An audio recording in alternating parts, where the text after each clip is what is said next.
When Morgan stood in that huge living room, looking at the wealthy man lying unconscious on the wooden floor, her hands shook because she was afraid he would never wake up.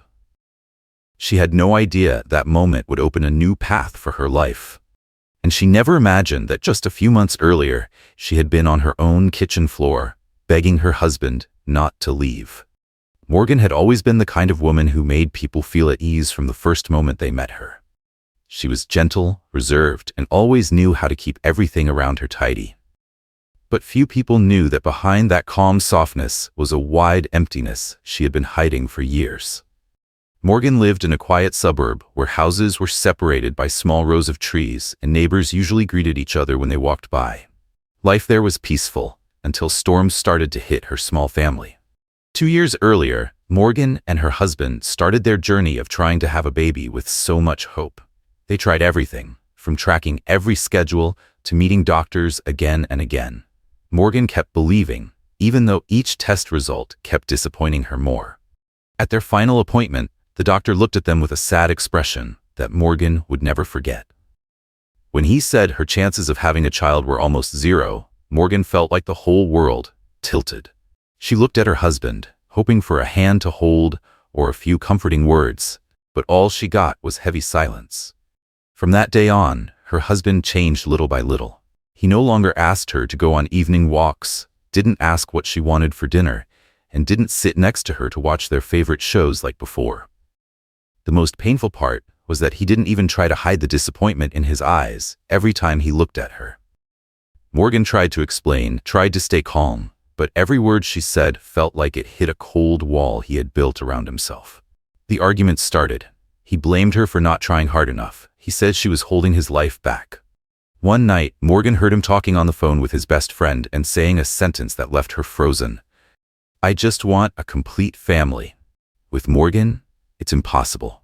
Morgan cried through countless nights. She prayed he would understand that the pain of not being able to have a child was eating her alive even more than it hurt him. But one weekend morning, when she walked downstairs to the kitchen, she saw him packing his things into a suitcase.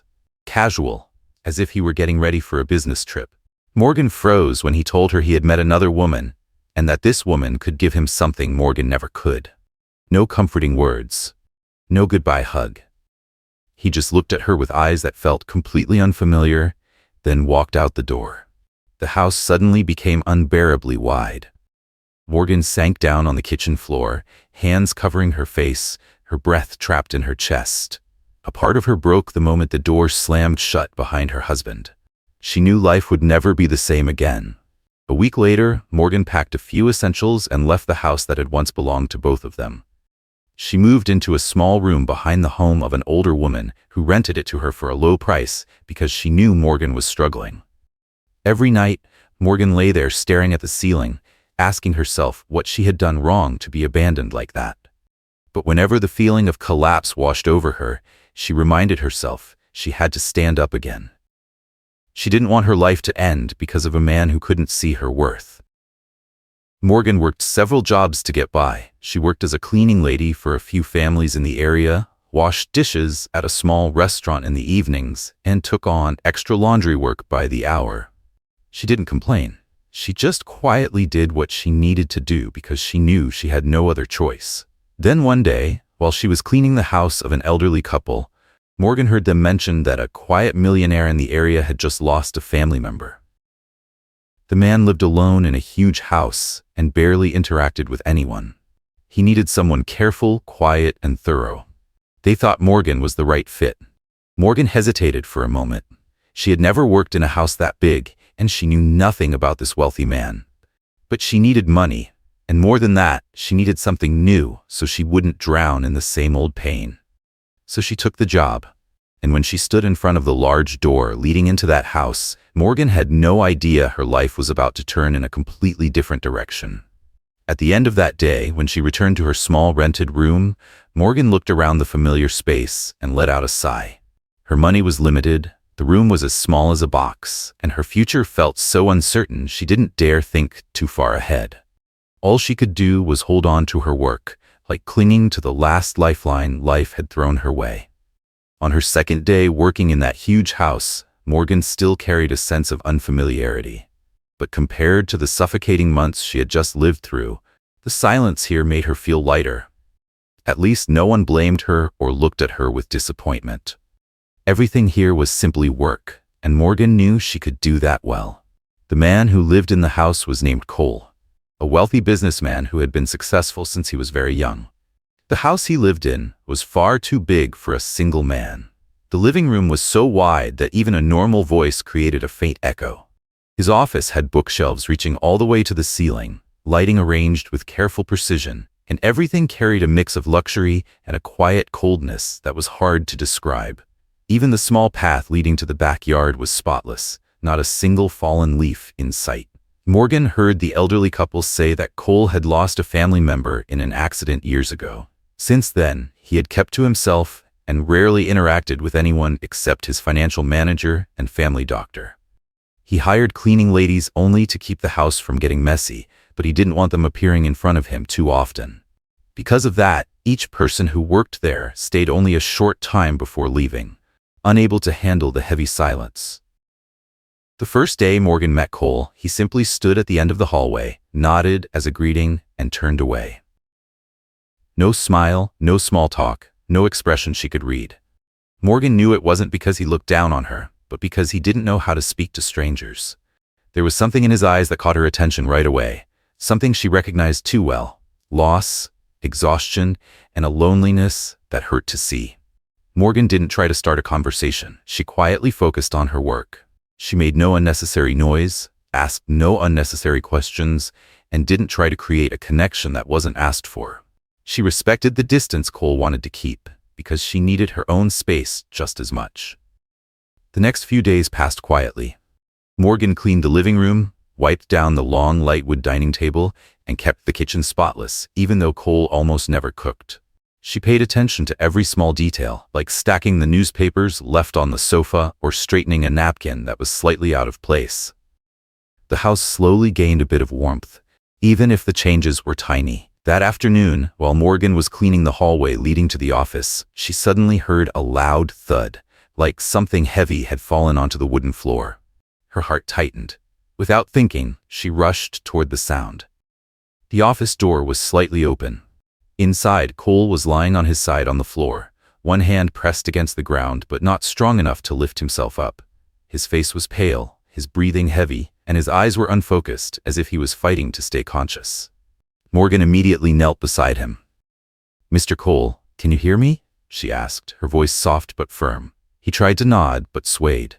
Morgan helped him up, one hand behind his shoulder, the other gently checking his wrist to see if he was hurt. Realizing something was wrong, she didn't hesitate. She propped him against the chair, then grabbed her phone and called the family doctor, her voice surprisingly steady.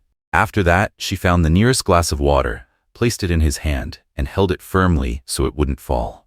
During the few minutes they waited, Morgan barely took her eyes off him.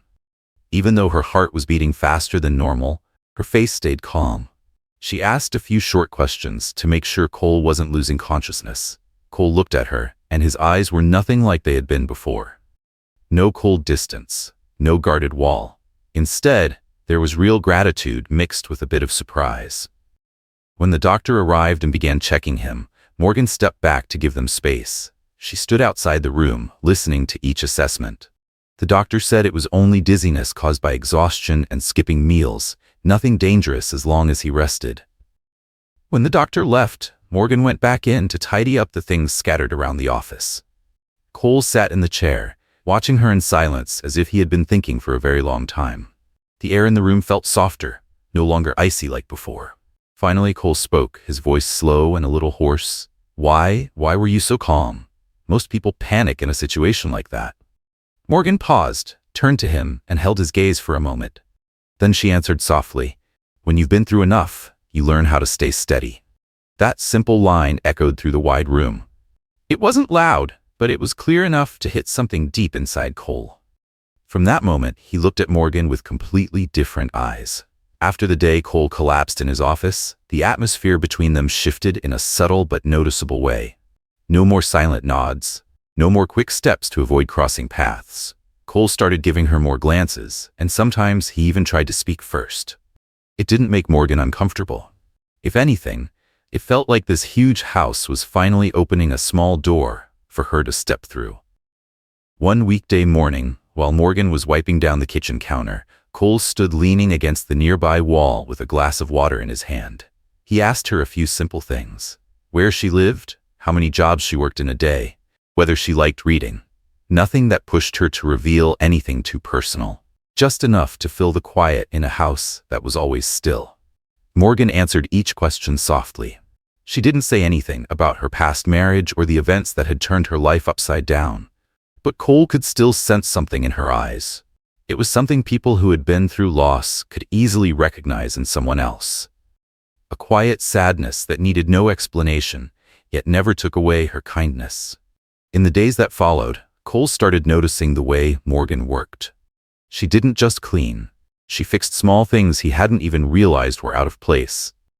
Like a slightly tilted bookshelf in the office, or a picture frame leaning a bit too far to the right that no one had paid attention to. Morgan adjusted everything with gentle hands and a focused eye. The way she touched things showed a level of care and patience he rarely saw in anyone. One afternoon, Cole suggested giving Morgan a raise. He said it in a normal tone, not arrogant and not as if he were handing out favors. But Morgan shook her head right away. "I don't think I've done anything to deserve extra money," she said. Cole was a little surprised. In his world, very few people turned down money. But Morgan wasn't saying it to look good. She genuinely believed she hadn't done anything special. In that moment, Cole realized Morgan was not like most people he had known. Her kindness wasn't something she used to earn recognition. It was simply who she was. A few days later, Cole called out to Morgan just as she finished putting away her cleaning tools. "If you don't want extra pay, then would you have lunch with me every Friday?" Morgan blinked, a bit startled. "It's just to make the house feel less quiet," he added, sounding more awkward than usual. Morgan looked into Cole's eyes. She didn't see any hidden intention, only sincerity. She nodded. "If it helps you feel more at ease." And so from that week on, every Friday, Morgan ate lunch with Cole in the large dining room, where the only sounds used to be the clink of silverware and the wind outside the windows. Now there were small conversations between them, sometimes only about work, the weather, or random stories that didn't matter much. But those small things were enough to make the house feel less cold. Cole grew used to hearing Morgan move around in the kitchen, or listening to her share its story about how her former landlord had a mischievous dog. He never laughed out loud, but the corners of his mouth softened a little more each time. There were moments when Morgan stood on a chair to straighten a crooked bookshelf, and Cole walked in and froze for a few seconds. Not because he feared she would fall, but because he had never seen anyone treat this house with such quiet care. Not out of duty, but out of a natural habit of wanting things to be where they belong. Those small moments changed Cole, even if he didn't realize it himself. Then one weekend afternoon, while Morgan was dusting the living room, she opened a low cabinet to grab a cleaning cloth. Inside was a small box made of light-colored wood. She was about to close it right away, but a small item fell out. It was an old pair of children's shoes, so tiny they could fit in the palm of her hand. Morgan jolted as if someone had just touched her own pain. In that moment, everything she had been holding back for so long seemed to break open. Morgan sat down on the floor, placed the little shoes on her lap, and started to cry. Not loud sobs, but quiet tears that shook as they fell, completely out of her control. Cole walked into the room and stopped when he saw her. He didn't yell or ask what she was doing. He just stood there, his eyes briefly filled with pain, as if his own wound had just been touched. "That belonged to my son," Cole said slowly. Morgan looked up, wiped her tears, not knowing what to say. "The accident took everything I had," he went on. His voice didn't shake, but Morgan could hear the hurt inside every single word. She put the little shoes back into the box and closed the lid very gently. "I'm sorry," she said, her voice tight but sincere. A long silence settled over the room, not awkward, not distant. Just two people who had each lost an important part of their lives, now seeing that same pain reflected in the other's eyes. In that moment, in that wide house filled with heavy memories, they understood each other more than ever. After that emotional afternoon, the atmosphere between Morgan and Cole changed in a natural way. They didn't need to say anything. Both knew they had seen the deepest wound inside the other. From then on, the invisible distance that had always been there slowly faded. Cole treated Morgan with more gentleness and respect than before, and Morgan began to feel she was no longer just a cleaning lady in this enormous house. The first change appeared in Morgan herself. After months of being treated like a burden, she had always felt less worthy. But every time Cole asked for her help, he spoke to her with genuine respect, as if her opinion truly mattered. That made Morgan feel less small. She began to let herself smile more. She started walking with her back a little straighter inside that house. Whenever Cole asked for her thoughts about furniture or how to rearrange a space, she realized he genuinely trusted her. Meanwhile, Cole changed in ways he didn't even notice. He no longer shut himself off from the world the way he used to. Once, Morgan saw him standing by the window, watching a group of kids ride their bikes past the house, and he smiled softly. Another time, he accepted a neighbor's invitation to a small charity gathering he had avoided for years. Even though he only stood in a corner listening to other people talk, his presence there already showed a huge step forward. Morgan even noticed him making small talk on his own, something she had never seen from him before. One weekend afternoon, Morgan went to the supermarket to buy a few essentials. While she was standing in front of the cereal aisle, she suddenly heard a familiar voice behind her. "Morgan, is that you?" Her body froze. She turned and saw her ex-husband standing there with his hands in his jacket pockets, looking a bit more worn out than before. She didn't know how she was supposed to react, but she kept her calm. "What do you want?" Morgan asked. He sighed and scratched his head like he was trying to sound as pleasant as possible. "I've been thinking. I made a mistake. Life hasn't been good lately. I know you loved me a lot, and I think maybe we could try again."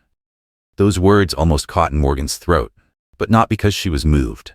It was because she heard the truth in his voice so clearly. It wasn't an apology. It wasn't a return based on love. It was simply a proposal from a man struggling in his own life, hoping to come back to the place that once gave him stability. Morgan looked at him, her eyes no longer carrying the pain they once did. "I deserve someone who respects me," she said slowly. "Not someone who sees me as a condition for having a child." Her ex-husband opened his mouth to explain, but Morgan had already turned away. She walked to another aisle without looking back. For the first time, the memories of her old marriage no longer pulled her down.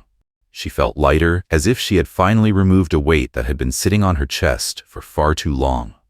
When she returned to Cole's house, he noticed the tired look in her eyes right away. Morgan wasn't planning to say anything, but when they sat down for lunch, Cole asked one simple question. "Are you all right today?" Just that one question was enough for Morgan to let go. She told him everything, her voice steady and no longer shaking. Cole listened without interrupting. When she finished, he simply said, "I respect the way you handled that." Just those words, but the sincerity in his eyes made Morgan feel clearly that he didn't see her as weak or someone to pity. In his eyes, she was strong.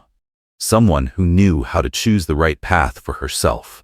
Cole never said it outright, but he looked at Morgan as if she had just moved past a major turning point in her life.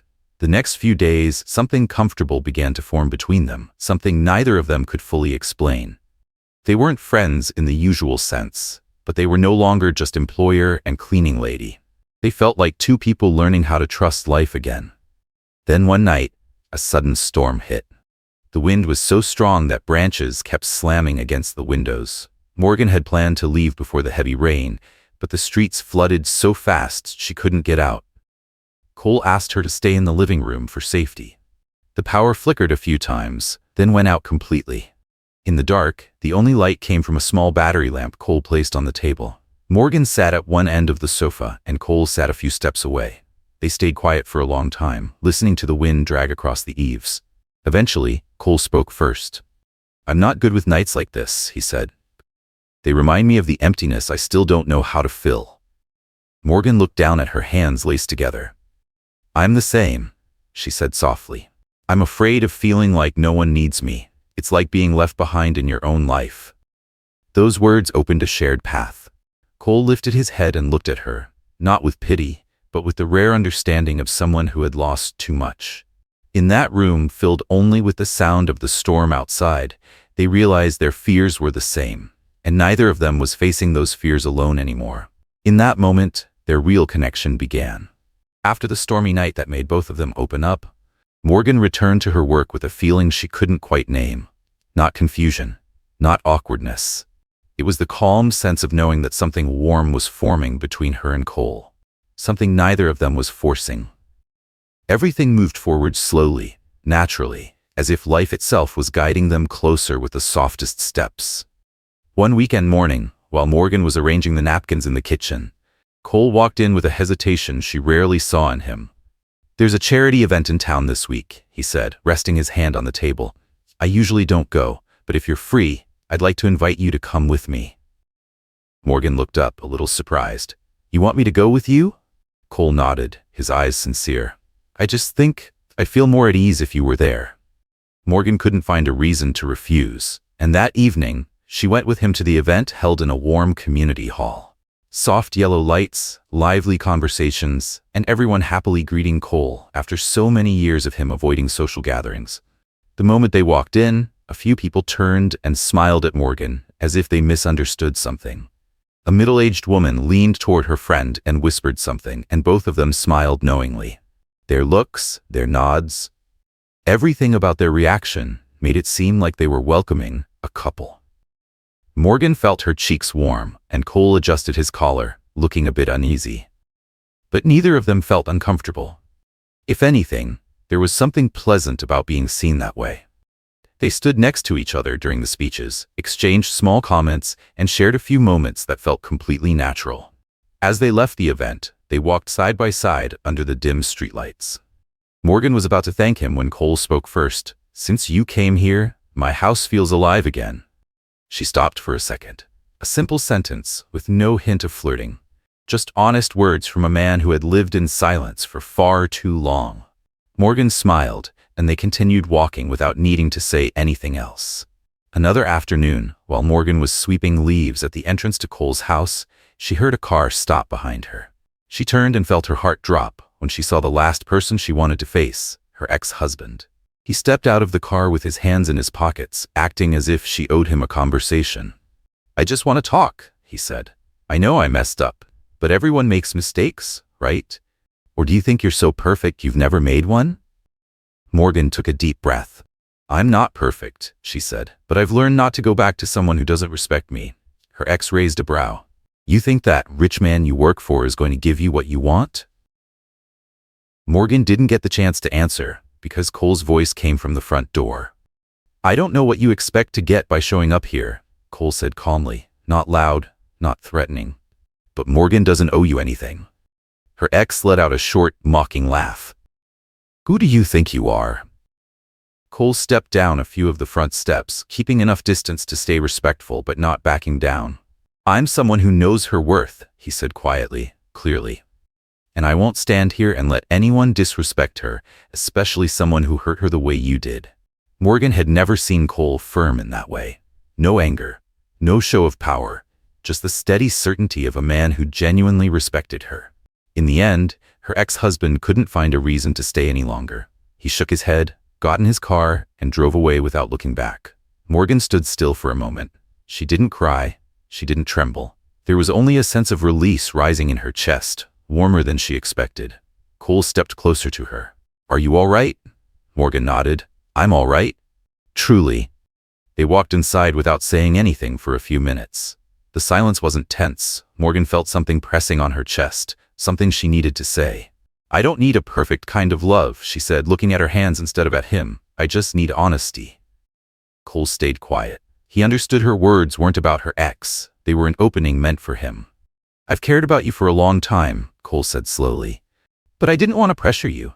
You've been through too much. I wanted to give you time." Morgan looked up. Their eyes met. There was no sudden romance, only truth. She reached out and took his hand, gently but firmly.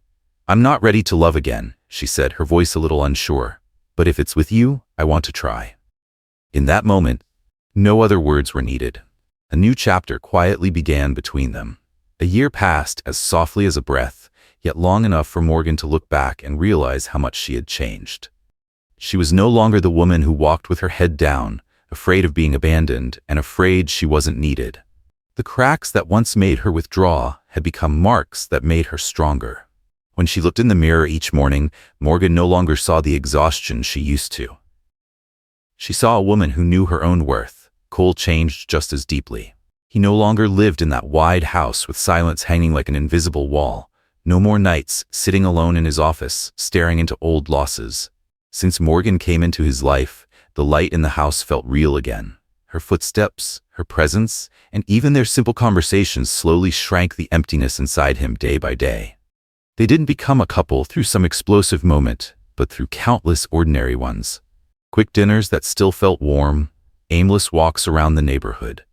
The times Morgan straightened Cole's collar before he went out, and the evenings they sat on the back steps just watching the sky drift by. Together, they built a family that wasn't perfect, but was full of love. A family that didn't need the things life had taken from them, but had things they never dared dream of. Peace, trust, and the feeling of belonging. One early spring afternoon, with soft sunlight spilling across the backyard, Cole asked Morgan to sit in the familiar wooden chair. It was the same spot where they had sat during the storm years ago, the place where two lonely hearts first revealed the same fear. Morgan didn't think anything special was happening, but when she saw Cole step outside with an unusually serious look on his face, she felt her heartbeat quicken. He sat down in front of her, head slightly bowed as if preparing to say the most important words of his life. "Morgan," he began, his voice low and steady. "Since the day you walked into this house, everything has felt brighter. Not because I got richer, not because the house got nicer, but because I finally had someone to share my life with." He opened the small box in his hand and held it up. The ring was simple yet elegant, just like him. "If you'll have me, I want us to officially be a family." Morgan couldn't speak for a few seconds, not because she was shocked, but because the moment felt too beautiful, too right, too fitting for the journey they had lived. She placed her hand over his, her eyes shining. "Yes," she whispered, "I want that." No fireworks, no grand scene, just two people who had lost so much, now finding each other in the quiet peace of the backyard where everything first began. A few months later, they adopted a puppy from a rescue center. The little thing ran all over the house, making the kind of noise Cole once hated, while Morgan laughed every time it slid awkwardly across the wooden floor. Now, those tiny footsteps had become the sound that made the house truly feel alive. At the end of their story, they sat together on the back steps, the puppy curled up at their feet. Cole rested his hand on Morgan's shoulder, and she leaned gently into him, not needing to say anything at all. Everything was clear in that warm, shared silence. Family isn't made from blood. It's made from trust, kindness, and two people willing to give each other a chance. Do you believe kindness can open up a new life? Share your thoughts. Thank you for listening to the story. See you next time.